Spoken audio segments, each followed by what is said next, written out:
Hi everyone, it's Jerry. I have an instructive positional game to share with you. This is from round 3 of the 2025 FIDE World Cup, played today, November 8th, on the white end Pranesh M, playing against the current world number 4, Vincent Keymer. Alright, this is game 2 of 2, classical time controls. Their first game was drawn. We have Ruy Lopez, Berlin defense. No Berlin endgame with this one, however. No castles, knight takes e4 line. We have here support over e4.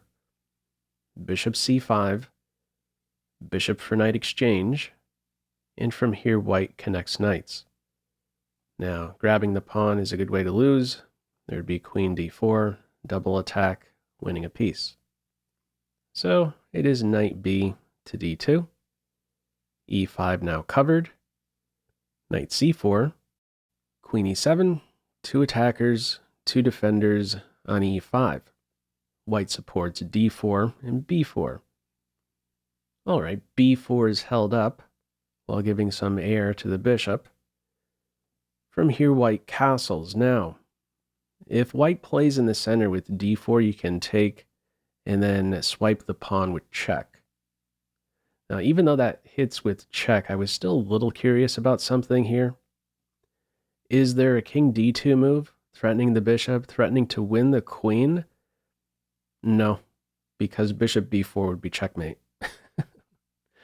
Okay, anyhow, playing d4 at this moment with the king in the center, not a good idea. We have here a same sides castles game. Follow-up is rook to e1. Now I want to draw some attention to a structural shift. What is happening exactly if white presses with d4 here? We would have an exchange, and there's a couple approaches at this stage. One is to not budge with the bishop and instead ask this knight a question. If it moves, okay, the bishop can find a wonderful post on b6. In the case of b5, knight takes, rook takes. That's a messy line. Knight for dark square, bishop exchange. Here's the line I want to draw attention to, one where the bishop falls back here, saying, in part, if you capture my rook pawn, I take your center pawn, and that's a favorable exchange for black. I wasn't satisfied here. Rook e1 in such a position would be perfectly healthy. And what would black be doing exactly about this threat to collect the rook pawn? If you play b6, the bishop is guaranteed to yell at you after the game. Here's the top move. Rook d8. With the clever idea to meet knight takes a with this star move knight e5. Now, when I saw this idea, when I was preparing for this video, I thought, okay, got it. You're removing the knight, you're crashing through on d4, bishop ready to fly out. And if you get into this position, whoa, hanging, queen hanging due to this tactical shot on f2. I thought I was done here, but no, it would actually run a bit deeper, believe it or not. There is a knight sacrifice on c6 in this position, as well as a sacrifice on f2. If king takes f2, queen h4 is there with check. g3 can be met with queen captures h2. The idea the queen will fall next. The only move here for white is to play king h1, and after queen h4, it's calling this position here in the end about equal. Bishop pair for black. Black is down a pawn. Bishop pair apparently compensates. What a wild line. We do not see white play d4. We play within the structure. It's rook e1. Queen e6, forget about d4 now. Knight hangs. Bishop e3. Bishop e7. The bishop pair preserved. This is a very, if you're an instructor, coach, you're looking for a good game that highlights the difference between, let's say, the knights versus the bishops here. Yeah, this one gets my vote. A lot of maneuvering here, a lot of control by black in this game. Black sniffing out any possible outpost of these knights. Never really gives them an opportunity to establish themselves in this golden area of the board. All right, from here we have queen c2, b6, knight back, c5 expansion, from here knight f1.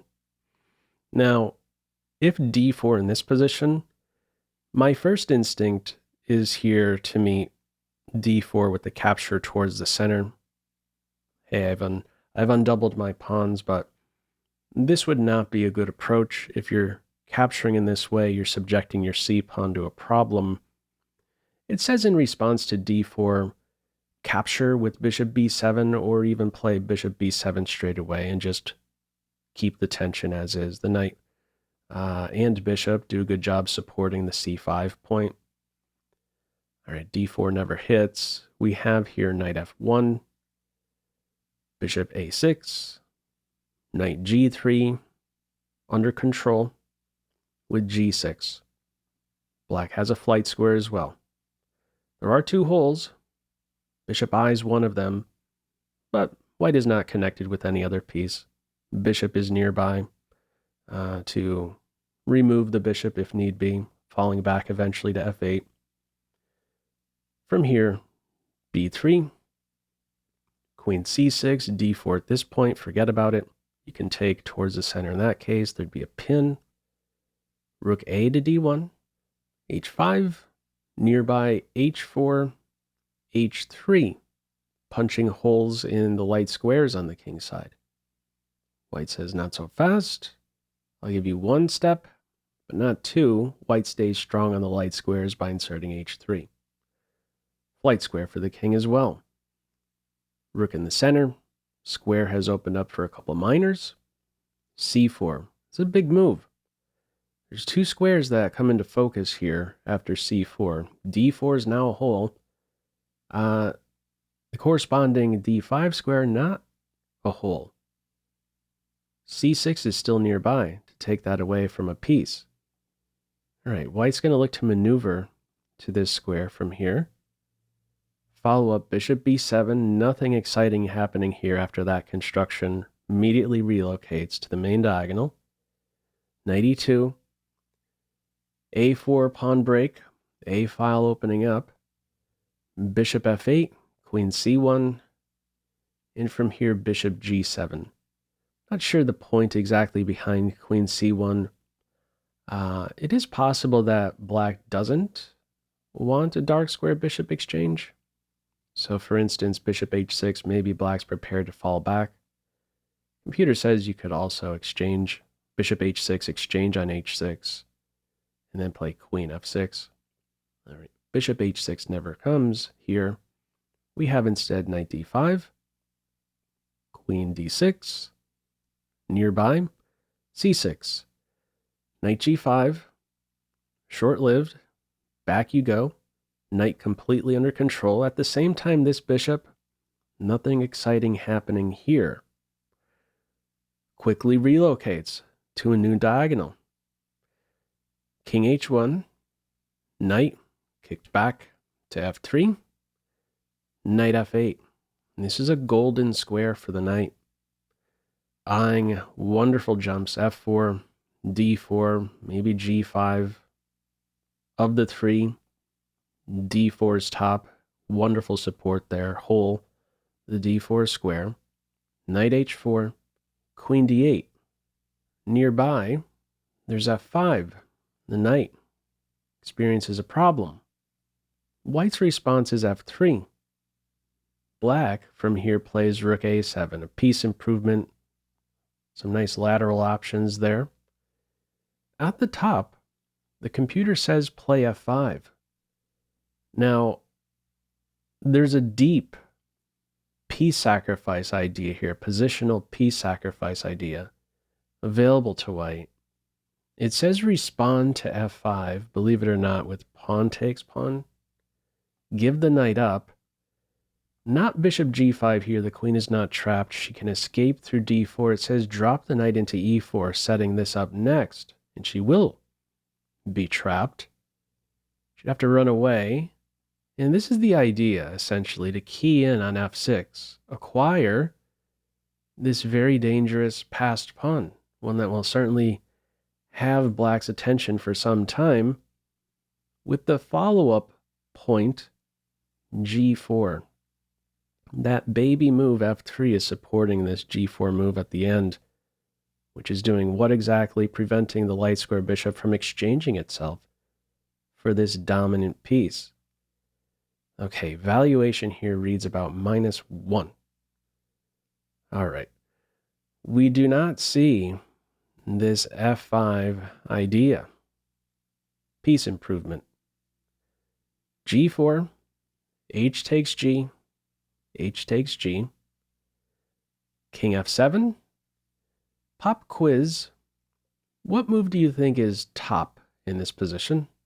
Pause the video if you'd like. Okay, white continues with this rook lift idea. The time controls, or the time remaining after king f7, white has about 14 minutes, black 16 minutes.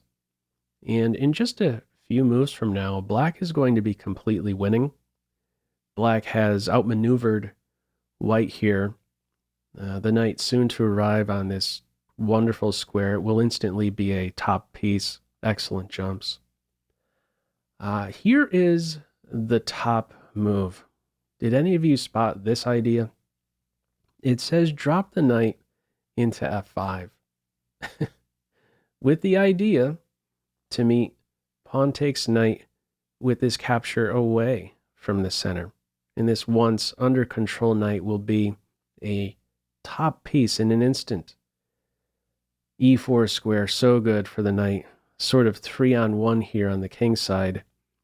And you really cannot assign just a single point to this pawn right here. It is doing a number on a number of pieces. Look at the squares it is taking away, fixing this f6 pawn, restricting the dark square bishop as a result. Forget about this top square for the knight. How does this bishop ever do anything? It's sort of sealed off to just this section of the board. Nothing exciting happening here. Evaluation at the end of the day, it calls it -0.7. Okay, what a pawn this would be. What a square for that knight. Anyhow, white does not come up with this idea. Goes with the rook lift. Knight e6, rook h2, rook h8, queen b2, knight improvement, rook f1, knight back, maybe discouraging this pawn break here. Also, queen takes d3, maybe nearby. We have a fianchettoed knight, a rook exchange, and black not biting here, capturing on d3. We have instead the check. I don't believe you'll even see black capture this pawn if it was bullet. Queen captures pawn, the queen is trapped after rook d2, knight securing that bishop, all squares covered. All right, we have the check, king g1, knight d4. From here, white ends up going for some back and forth, clearly struggling to find a constructive plan here. If this knight is ever captured, taking towards the center, straightening out the pawns, new diagonal opens up for the bishop. Two interesting diagonals for the dark square bishop then. Computer here is saying drop the knight back to d1, or maybe first capture and then play knight to d1, in part with an eye on controlling this e3 square. This bishop is not long off from making use of that post. All right, white just ends up shuffling from here, struggling to find something constructive. Queen enters, f3 under fire, knight finally removed, c takes, knight a4, bishop h6. From here, white makes a run for it, or at least tries to make a run for it, with king to f2. if king f2 is not played, let's say the knight picks up this pawn, there's this idea. Queen g3 with bishop e3 check next. The knight is pinned. And then next up, queen h3. This is a problem. Okay.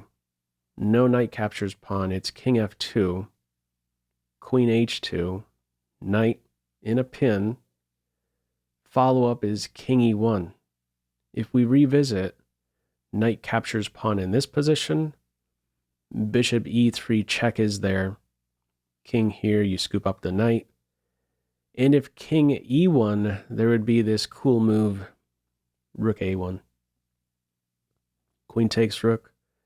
And you could take the knight. This is a winning path, but even better is to first insert this check, saying, okay, if you step up here, I'll take the knight then, and land another check. And if you go to d1 here, now when I capture the knight, I carry, well, there's two threats here. Queen captures rook, and checkmate on d2. And there's no good answer to this. Two very active pieces here. These checks here along the a file amount to nothing. There's an eventual bishop f6, or even the king running over here to h6, sidestepping perpetuals. Okay, this is a completely winning position for black. So we don't have knight captures b6 here. It is instead king e1, bishop f8, got that b4 square, knight captures pawn only now, queen g3 check, king d1, final pop quiz, what move would you play here? Pause the video if you'd like. Okay, a nice finishing touch to this one. We have queen captures knight. Not the only winning path, but very clear here, winning a piece. The idea, let's see. Play continues with queen captures queen. Now we land a check, king e2, and after rook a2, white resigns. The queen is lost next. There's now approaching to defend the queen.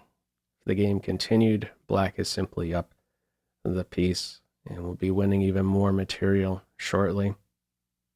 Very nice positional game here out of the Ruy Lopez Berlin defense. White's knights never quite found wonderful outposts in this game and struggled throughout. Anyhow, your thoughts with this one? Feel free as usual to leave any feedback to this video in the comment section below. I hope you enjoyed it and maybe took a thing or two away. That's all for now. Take care.